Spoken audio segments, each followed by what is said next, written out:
Hello, I'm BJ from Hearns Hobbies, and today I'll be looking at a large car kit that has recently arrived. It's this one.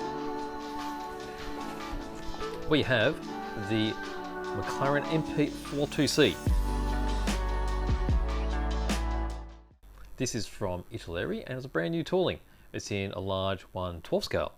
And this is the McLaren which Alain Prost won the 1980, what was it? 1985, I think. 84, 85, 86, I should say. It's one of those years anyway. Quite an iconic car. His co-driver at the time was Rosberg. And Alain Prost, actually, this was his second World Championship car. His first one was in the MP4 2B, which was the previous year. And that's when he was driving with Niki Lauda. Right, let's have a closer look at the box here. This is pretty classical McLaren Marlboro colors. You'll see how you got the blacked out sections here where the Marlboro would normally be. And you'll find that a lot of the tobacco sponsorship tends to be shown this way. I guess simply because of the changing in laws and such, and just to be sensitive to various different countries. But I mean, the Marlboro is the most iconic looking sponsorship that was on these cars. And luckily, it does come with the Marlboro decals included. So here we go, we've got two decal sheets which are included in the kit.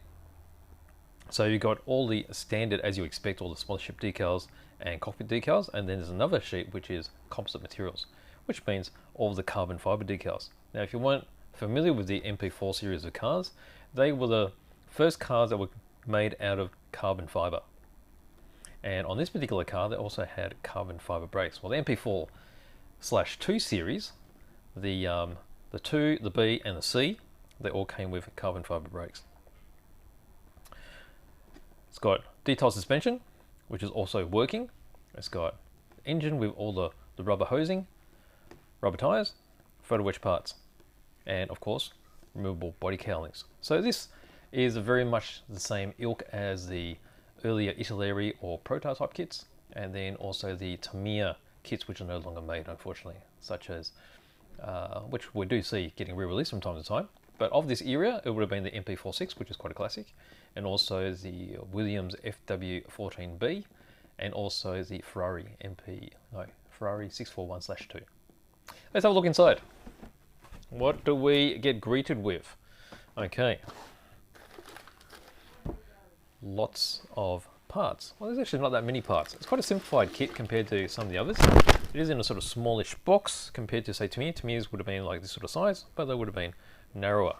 We have some tires sitting in here, some hosing and screws, photo wedge, but we'll get into a closer look into that in a moment. Now, I'll put this aside this way, and let's have a look at some of the components. There's the monocoque. This was the carbon fiber monocoque, which is quite famous for this particular car. So that was constructed of all carbon fiber on the real cars, whereas the other cars would have been a aluminium. It's getting a bit tighter. Let's have a look at all the finer points here. See if I can get the reflections right so you can see the surface. So brand new molding.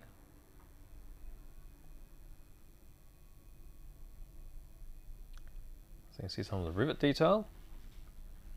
Now when you have a close look at this, for brand new tooling, it's probably not the crispest we've seen. We do get spoiled with quite a lot of kits coming out of, say, China. I mean, Meng, for instance, they made some very nice large-scale cars, Trumpeter and such. So for a brand new kit,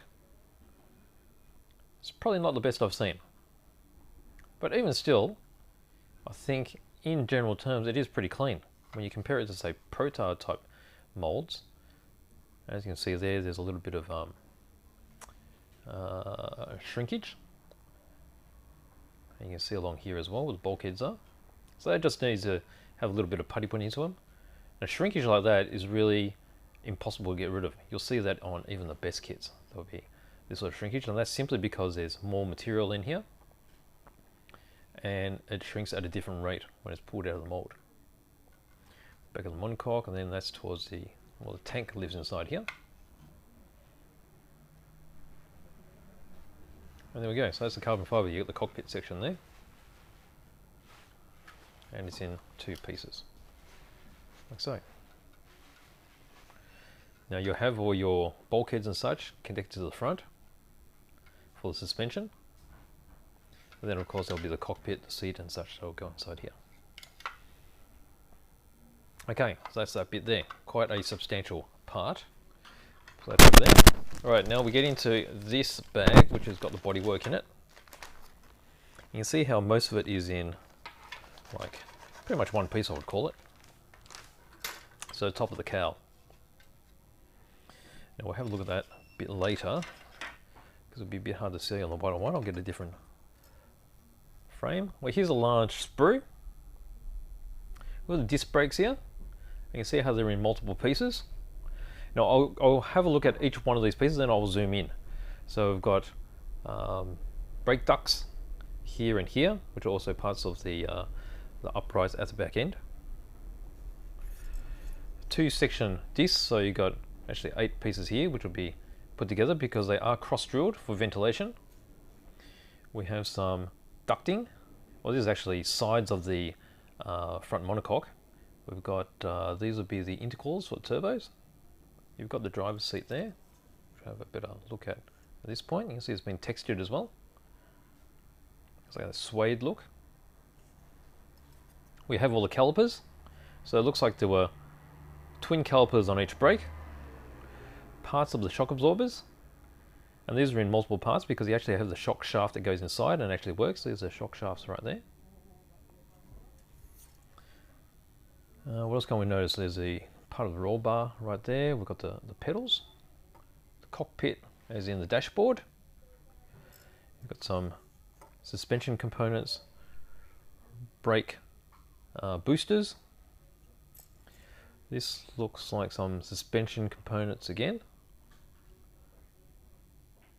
Now let's get a bit tighter so you can see some more of these details. Just get that focused. Okay, so there's a surface detail on the brakes. You can see how they've got that worn effect, which looks pretty convincing for carbon brakes.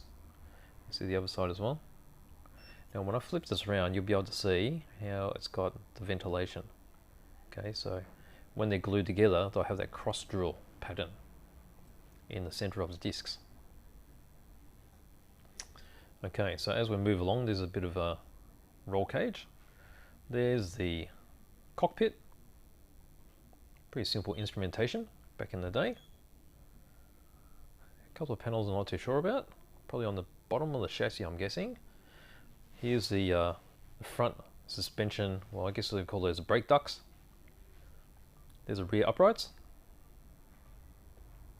Got the belt harness there for the seat. 4-point harness. We've got part of the steering there. That's actually the pinion for the steering because it does come with working rack and pinion. Some more ducting. Another part of a brake booster. So I think that in conjunction with those two down the bottom, they'll be towards the nose of the car. Got some more suspension. There's another part of the roll cage towards the driver's head. Got the steering wheel. Got the sway bar actuators here. There's the shocks right here. It's a multi-piece, and there's the spring retainers with the shock shafts. Got wheel nuts. So quite a lot of parts on this huge sprue. And then we get into the intercools here. Now there is some photo etch as well, but I'm not too sure where the photo etch goes. Some of it does look like a radiator detail, although this does look pretty dense detail, so I can't imagine photo etch being put over that. And we get into the sides of the monocoque, where the suspension arms will be poking through, and then we have the seat. So here, we'll get a close up. There you can see the texture. Okay, So let's move on to the bodywork. Now this is going to be a bit hard to see white on white, isn't it? Well, you can see how it's quite a large piece. It's quite heavy plastic, so it looks reasonably flat. I can't see much warp there, which is good, because you want these to be able to fit on top without any misfit. So let me just put in this blue section up here, this will make it a bit easier to see. There we go.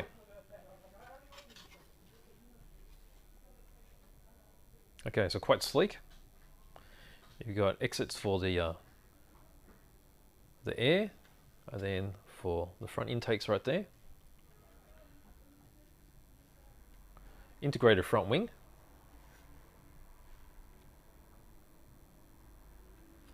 So I'm not sure if these actually came off in sections. The MP4 6 actually had a separate nose. I imagine this would too. And I guess with a little bit of research, perhaps this section is cut off and it's fitted with a quick fastening on the front.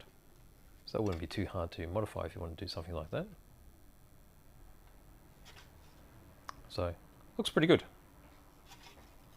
And as you can see, like I said earlier, it's not the cleanest of molds. I mean, it will need some work. I mean, I am working on a Fiat Mefistafele, but I mean, that goes back to the 1960s for the tooling. That's sort of expected. I mean, on an old kit like the one I'm working on, the Fiat, these are all sealed up. You can see how it's a little bit rough on the edges. It just needs a little bit of attention. You just need to give it a little bit of sand, straighten those up a bit, and they'll be fine. It does give you a very good basis for a really good model kit. And I think most people building a 12 scale kit would want to put a little bit of extra work in it as well. So there's a little bit of a mold line here, which just need to be sanded. That's pretty standard on any kit. And you probably need to pay a little bit of attention on the sides here when you're putting on the wing plates to make sure they're flat. Okay, but all in all, I think it's pretty decent. Okay, let's move along. What do we got next? We have this bag, which has got some more bodywork in it. So I'll keep my blue mat here. Blue mat's probably not the best for the black bits, though. We might take that off later. Okay, let's put that aside. Let's look at the body panels first. You've got the side pod walls, end plates for the rear wing, end plates for the front wing. And they're actually from this. Actually, are they from this side? Well, the front wing plates are from this side, and then that's the opposing side. So I'm trying to see how smooth these are, because whenever you got a difference in thickness, you can have shrinkage problems. So you might need to pay a little bit of attention there to sand it a little bit so you're nice and flat. You've got the horizontal aerofoils, and there's probably bodywork across the top at the back section of the cowl. And then you've got the rear body panels that seal up around the rear gearbox. Now you can see here how all the components are quite chunky. And I don't mind chunkiness because this is going to maintain its integrity. Now, if you haven't built an F1 car before, or particularly a big one, it's always prudent to dry assemble it as much as possible. Especially the bodywork, because you want the cowl to totally match the top. And if you do need to make any adjustments, you do that before any paintwork gets started. You can see how edges will need to be sanded along here. And it'll probably help to have some primer on that. And see how it's quite thick too. No different than making a 20th scale F1 kit. They look like the mirrors. Okay, so that's bodywork. Let's put that over here. I think that's probably all I need the mat for. All the rest is going to be black, I think. Alright. So we have these parts here. Suspension arms. Now these suspension arms are all plastic. And feeling them, I mean, they're reasonably rigid. Now bear in mind that this is working suspension. So I wonder how they would cope with the model itself sitting with most of its weight on this. So a lot of the 12-scale kits actually come with white metal suspension components. You can see how fine they are. So they need to cope with quite a lot of weight. And I guess one way of getting around that is you could reinforce these by putting some spring steel wire into them. So if you just work out which end is the top and which end is the bottom, obviously it's easy to hide wire from the bottom. So for instance, if this was the bottom, we'll engrave a line across here, the same thickness as your music wire, and just inset it in and just glue it in place with some cyanoacrylate, CA or super glue, whatever you like to call it. And it'll guarantee that you won't get any flex across the center of the arms. That's probably worth doing because it's very open there and quite accessible. They are thin arms. Same with the rear sections and the front arms. The front arms are extremely thin. And then you've got your uprights here. And you can see how they're designed so that they can take the steering rods and be fully hinged. Some really fine points here. Those will be pivoting points. We'll have a closer look at all those bits. So all the parts are pretty clean, and they should be, being a new mold. So you can see how fine those arms are. You can see here how I can flex it a little bit, like so. So I guess it's up to you. If you build this and you don't want to go to that trouble, just bear in mind you may get a little bit of bowing as your model sits around for a little while. Okay, so you've got some bulkheads here. It's probably rear end, it looks like. You've got rear arms. These are the front arms, really thin, long ones. Alright, so that's the suspension arm sprue. Alright, what do we have next? Next we've got some chunky bits. We've got the floor pan and engine components. Alright, let's put that aside. They're the engine bits. Alright, we've got some really chunky, there's a floor pan. You get your ground effects tunnel at the back. You can see the exhaust, exits. You got some more radiators here. They're all molded into the ducting. So you get your turbochargers on each side, and then the intercooler will fit here. And this section here is probably part of the bulkhead inside the cockpit. It looks like it'll support some of the suspension arms. We've got a molded tool here, which is for the wheel nuts. And they've got all these little washers, not too sure what they're for. And then you have your steering rod here. You can just see the teeth for the pinion on the steering. There we go, zoomed in, you can see it a bit better there. Okay, so there's actually a rack there where the gear is going to fit, so you've got the working suspension, so I'll move back and forth like that. Here's your little washers. Got some decent radiator detail. And so that counts towards a low parts count because these parts are already molded into these ducts. Got your big turbos, one for each side. Some more ducting. And here we've got another part of that bulkhead, and there's that wheel nut tool. And the floor pan.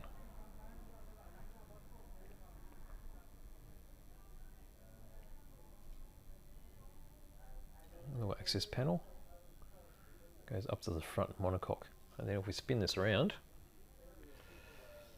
there's the inside.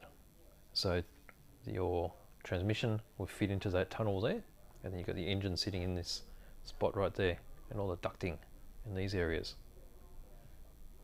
With a monocoque from this point, so you've got location luggers you can see, and the other side of the ducting.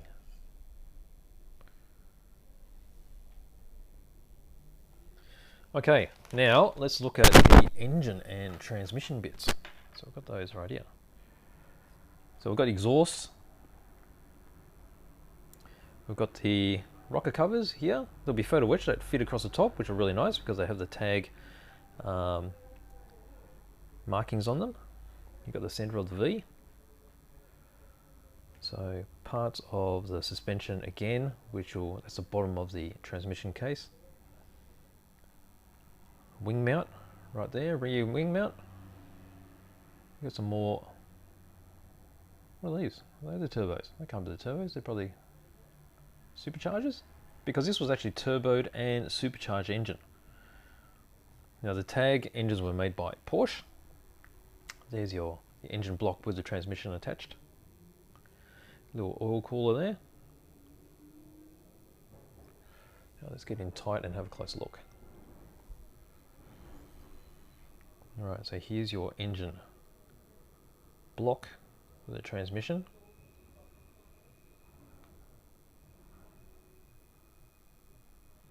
So I find it interesting how the mold's been cut like this, because these parts, they look like they're not that sharp, but you don't expect these parts to be sharp anyway, the castings. And then when you look at the machine parts, which you expect here for the drive shaft, they do look pretty crisp. So I think that's quite clever. It does give some extra texture. You get your rocker covers right there. The V center section. Part of the suspension.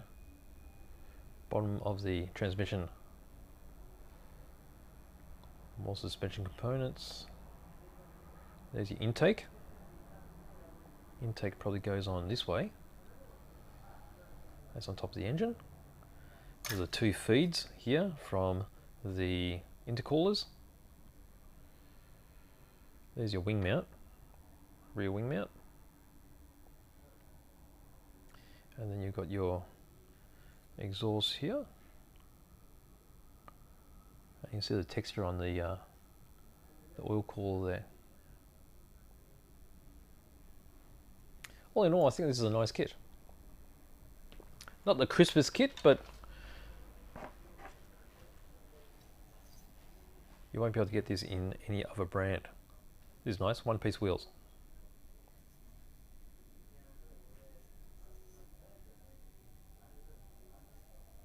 Quite cleanly molded, multi-piece tooling.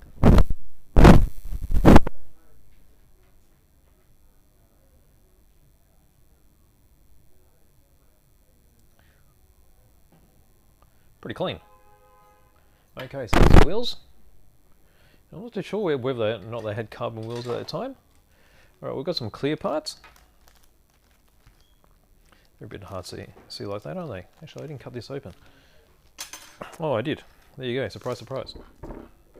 There we go, that might be a bit easier to see. Now the clear is quite heavy-handed. And I guess that helps the molding process, because clear isn't the easiest thing to mold. And you can see the reflections there. It's got a little bit of distortion.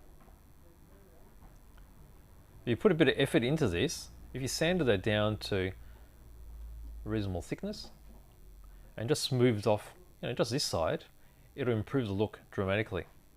It does mean that with the locating rivets there, you probably want to cut those off and just drill a hole in place. But again, if you just wanted to build it as is, it doesn't look too bad. Even the early Tamiya ones would have been like this. And then we've got some extra lenses. So you've got a, what do you call that? A rain light lens, is it? Because they weren't actually brake lights. And it's nice how it does have this little bubble molded in the center. So it looks like there's a light bulb in there. And then there's a lens, well, a few lenses there, I guess, for the cockpit or the dash. So there we go. So they're the main components, or the plastic components I should say.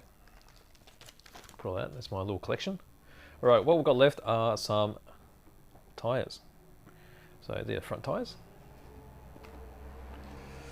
And we have the rear tyres. So you can see how they're molded pretty cleanly. See the center line? It's hardly noticeable. And I mean, I would normally sand these down anyway to give a more natural worn surface. Something like a 400 grit, try that first. And if that's too smooth, you go to a coarser grit. But nice touch is the Goodyear is actually molded in, so very easy to put the paint into here rather than using a decal. All the way across this side too, and across here. So big chunky tyres, and then compared to the fronts, and again all the Goodyears are molded in those as well. Centre line is pretty non-existent, and there's a comparison between the front and the rear. Okay, so I've got wheels, and now I've got a packet here which I'm not going to open. This is all the vinyl tubing. You've got the springs for the suspension and all the fine little screws. I'll move that around a bit. There we go, little screws there on this side. So that's a nice touch. And then from there we have the photo etch. Okay, so you can see how it's got some really nice tag turbo rocker covers there. Quite a variety of tags and turbo motifs. We've got some straps, buckles for the seat belts, and we've got, I'm not so sure where these go. They'll go on the chassis there somewhere, I think. And we've got a little bit of mesh as well. So these three items are mesh. And then we have some more seat belt adjustment buckles right there. And that appears to be in stainless and reasonably thick. That's a nice touch. Okay, pop that there. What else we got here? Okay, so that's all the components, all the plastic components. So what have we got left? We've got the manual. So let's get this out of the way. All right, let's have a close look at the manual. So, photo of the car, description here. Oh, decals. Now there's two sets of decals. Got this one, which has got all the sponsorship markings, and you can see there the Marlboros. So if you want full Marlboros, not a problem. They're all included.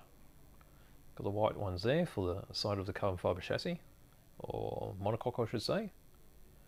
They do have decals for the tyres as well. Decals for rocker covers, and then you have your driver decals. So you got Prost or Rosberg. Prost being number 1 because he was world champion the previous year, and Rosberg number 2. These are the slashes along the sides if you don't want to use a Marlboro. We've got the framework for the windscreen, cockpit, instrument panel decals. You got your manufacturer's certificate right there. The Boss decals for seat belts. Actually, talking about seat belts, did I miss something here? There should be some fabric here for the seat belts. Oh, that'll be this stuff here. The black one there in the center. Okay, and then you've got, that's for the front wing. You see the adjustment holes there. So quite nice decals. These decals are actually printed by Cartograph, so they're really, really fine. Alright, so that's the main ones there. And then we have our second lot, which is the carbon fibre. And I think you can just see the weave there, which is a really nice touch. You've got some Kevlar ones here as well, the brown coloured ones. And that's got a weave through it. So you can see that's for the inside of the wing plates, for the front and the back. So, very nice. Alright, so you got your decals. Alright, let's continue on with the manual. We've got some history. We've got photographic legend of all the parts with all the markings of what number is which. Oh, actually, the extra turbos I found earlier, they're actually marked out, so you don't actually use them for this car. So I wonder why they're included. Must be another car which is coming out. Okay, we've got measurements here for the different tubings and wires that they supply and the screws. And then we start with the assembly. So each assembly step is marked with a letter, so A, B, C, D, E, F, and you need to follow that for it to fit properly. So we start making the front suspension bulkhead, sway bars, linkages. We've got the steering linkage here with the pinion and the rack. The front end with the brake boosters, and then construction of the shock absorbers. So spring going in there, they're actually moving back and forth. And then we get into the monocoque. So this is the base of the monocoque. So you get your side panels going on, lower arms, your pedals, the front bulkhead section, and then there's your suspension bulkhead with the springs going into place with the shocks.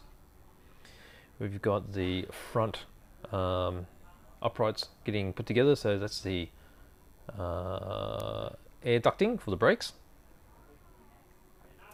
Construction of the brakes, you see the two parts for the disc brake, twin caliper, and then we've got those attached with the steering system and the upper and lower arms. And then we get into the cockpit. You see all the little wires and all the tubing coming out of all the instrumentation. Actually, totally wrong. It's not instrumentation. This is part of the engine. Okay, so you've got engine getting put together here. So you can see that section, that's this here. So that'll be the distributors for each side. So 3 on each side, center of the V. We've got the bulkhead here with the sway bar actuators. We've got the rocker covers going on. So quite complicated here, quite a lot of plumbing. And then we have more of the suspension getting put into place. The shocks for the rear. And then fit into place. The rear wing mount with the oil cooler. And then we get into the floor pan with the ducts on the sides. There's the turbos. Engine and monocoque dropping into place as sub-assemblies. Final additions here with some bodywork at the rear end. We've got the intercoolers, the intake, rear suspension with the push rod to the rear shock, disc brakes for the rear and the overall upright, a bit more plumbing, and then we do the top of the monocoque. So this is where we've got the cockpit there. You've got the engine management system. All this is fitting in place, and then the top of the monocoque goes in. Rear suspension fitted. Front suspension push rod, rear wing construction, and then we start painting up with the bodywork. So masking up to get the McLaren colours. So back then the red wasn't a full fluoro, it was quite a sort of orangey red, and then the wheels are just pushed into the tyres. Use the decals over there each side, or you can just paint them on. Seatbelt construction. Seat with some of the carbon fibre decal going into place. Roll bar, and then final assembly. All the wheels and such going on. And decals. And there's photos of the actual finished model. So there we go. And that's that. So that is my open box review of the brand new Italeri 112 scale McLaren MP4 2C. And this is the championship winning car of Alain Prost. So beautiful kit. Like I say, it's not the crispest kit, but I have seen built versions or examples of this and it looks very good. So you put in a little bit of effort. So I wouldn't say it's for a beginner. Generally any beginner in 12 scale, I'd say stick with Tamiya. So even the earlier 12 scale Tamiyas would probably be similar to this, but with a little bit of experience. Say you've already got some building knowledge from one of those other older 12 scale kits, then why not try one of these? Beautiful looking car, very famous, and nice to have it in one of the options in the F1 large scale range. So there we go. Now if you enjoyed that review, please give me a like below and think about subscribing if you'd like to see more content like this. So thank you for joining me.